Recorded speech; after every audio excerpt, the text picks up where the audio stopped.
بسم الله الرحمن الرحیم. عرض سلام خدمت دوستان عزیز.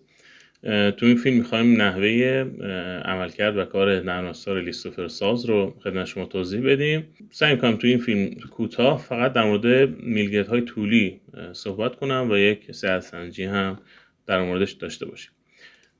خب من یه نقشه رو اینجا آوردم، البته یه نقشه دیگه هم آوردم از دو تا نرم افزار ترسیمی مختلف. این با نقشه ساز ترسیم شده، با این با ترسیم. قبل از اینکه بخوام ترسیم رو انجام بدم، یه نکته که میتونه قابل توجه باشه اینه که من عمدن فایلی رو انتخاب کردم روند سازی در میلگردها انجام نشده، عددهای در واقع طبقات غیر روند بودن و در واقع طول میلگرد هم غیر رونده. شاید خیلی جالب نباشه توی اجرا بخوایم ما چنین لیستوفری بدیم یا در واقع چنین نقشه‌ای بدیم. شاید در مرحله اول شما دوست داشته باشین که این طول میلگردها رو اجرایی کنید تا تعداد تیپ برش هامون کمتر باشه. برای این کار میتونیم اول اجرایی کردن میلگردها رو بزنیم. من میزنم میگه انتخاب کن تو اتوکد. علل حساب من یکی رو انتخاب میکنم. میبینید 513 سانت تبدیل میشه به 550 سانت، روند میشه.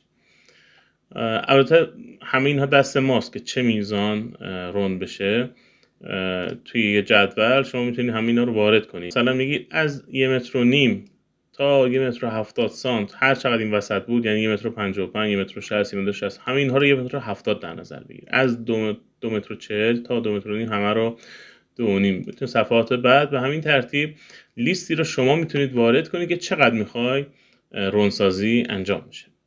خب من کلش رو میزنم، کل این نقشه رو میزنم که همه رو برام روندسازی کنه. فقط هم میلگردهای طولی رو خب این کار رو براش انجام میده. میبینیم که همه عددها که سری پیش غیر روند بودن طبق این جدولی که ما وارد کردیم روند شدن. خب حالا میریم سراغ لیستوفر گیری. من لیستوفر گیری میلگردهای طولی رو میزنم و کل نقشه رو انتخاب میکنم و یه اینتر میزنم. یه سری دایره های پوزبندی اینجا الان ایجاد میشه. خب این دایره ها رو میبینیم که ایجاد داره میشن. فعلا شماره پوز نداره، فعلا داره انجام میده، همه رو میذاره. حالا میتونیم یا با خوراک افتر رو برای ما آماده کرد. حالا میتونیم بریم با افتر در واقع لیستوفرش رو بگیریم. میشه از لیستوفر در واقع این ساز. اما یه نقشه دیگه هم اونجا آماده کردم، نمونه سایت، نمونه در واقع ترسیمی است که از سایتش گرفتم. مزیتش اینه که خب لیستوفر میلگرد طولی هم خودشون ارائه دادن. حالا یه مقایسه هم میتونیم انجام بدیم. من اینجا دیگه روندسازی میلگرد رو نمیزنم که با لیستوفری که در واقع خود نرم افزار داده بتونیم مقایسه کنیم. اول لیستوفر میلگردهای طولی رو میزنم، کل نقشه رو انتخاب میکنم و اینتر میزنم. یه چند ثانیه‌ای با صبر میکنم تا دایره های پوزیشن ایجاد بشه.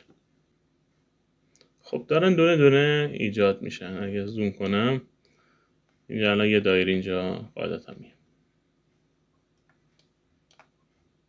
خب حالا میتونم لیستوفر بگیرم. با استفاده از افتر لیستوفر رو میگیرم و با خوراک افتر رو لیستوفر ساز برای ما آماده کرد. خب این لیستوفر است که ارائه داد. بریم مقایسه کنیم. 16229 کیلو وزن میلگردهای طولی این ستون شد و لیستوفری که خود نرم افزار هم ارائه داده میریم مقایسه میکنیم 16231 کیلو، یعنی فقط 2 کیلو با هم اینا اختلاف دارن. دلیل اختلاف هم اینه که خب این نرم افزار داره با 3 رقم اعشار وزنها رو در نظر میگیره، با دقت بالا در نظر میگیره و در واقع دقتش در این زمینه مناسب هست. خب قسمت های دیگه هم انشاءالله در فیلم هایی و خدمت شما توضیح میدیم. برای مشاهده فیلم های بیشتر و آشنایی با محصولات ما میتونید توی گوگل سرچ کنید نقشه ساز و وارد سایت ما بشین و کانال آپارات ما برید و فیلم های ما رو هم مشاهده کنید. و در این قسمت هم میتونید نمونه کارهای نرم افزار نقشه ساز و یا ارتباط با ما رو بزنید و با ما در ارتباط باشید. کانال تلگرام ما هست که به صورت لینک هم در ایتا هم در تلگرام و این هم شماره در واقع پشتیبانی ما در تلگرام و ایتا هست که میتونید به این شماره پیام بدید.